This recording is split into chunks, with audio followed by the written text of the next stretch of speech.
Khammam Peddathanda Bharat petrol బంకుల్లో ఉచితంగా గాలి పెట్టాల్సిన నిబంధన ఉన్నప్పటికీ సాకులు చెప్పి వెనక్కి పంపిస్తున్నారని వాహనదారు చెప్తాను. ఫోన్ చేసిన తర్వాత ఒక మనిషిని పంపిస్తే అప్పుడు ఏమో వచ్చి గాలి పెట్టేస్తాను. ఎయిర్ బాయ్ లేనప్పుడు మాదా సమస్య మీద సమస్య మాదండి, మీరు దాంట్లో 1000 రూపాయలు 500 ఇచ్చేలా మనిషిని పెట్టి అప్లై చేస్తున్నాం ఆల్రెడీ. అదే ఇవాళ ఇవాళ లేడన్నా ఆయన లేకపోతే ఎట్లా మీరు చూసుకోవాలా? వేరే వేరే ప్రాబ్లం వస్తుంది, వేరే బండి వస్తుంది, అప్పుడు ఎట్లా? అవునా, మీకు పెట్టి పంపిస్తామండి. మీ సమస్య మీకు పెట్టి పంపిస్తున్నాం కదా.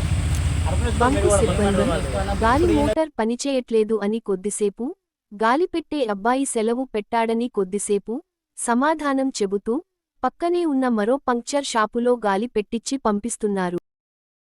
నామ్స్ ప్రకారం మనం ప్రతి పెట్రోల్ బంక్లో మనకి రెస్ట్ రూమ్ ఫెసిలిటీస్, తర్వాత డ్రింకింగ్ వాటర్, ఫ్రీ హెయిర్ ఇవన్నీ ఫెసిలిటీస్ మనకి ప్రొవైడ్ చేయాలి. మనం దానికి కూడా ట్యాక్స్ కడుతున్నాం. కాకపోతే ఏంటంటే చాలా బంకులు ఈ రోజుల్లో వీటన్నిటిని ఇగ్నోర్ చేస్తూ ఉన్నాయి. దీనికి ఎవరికి చెప్పినా ఏమి ఉపయోగం లేదు. కాబట్టి మన స్ట్రగుల్ మనమే చేయాలి, మన వాయిస్ మనమే వినిపించాలి. దీనిపై ప్రతి ఒక్కరిని స్పందించండి, వీలైనంత వరకు షేర్ చేయండి, లైక్ షేర్ కామెంట్ చేయండి.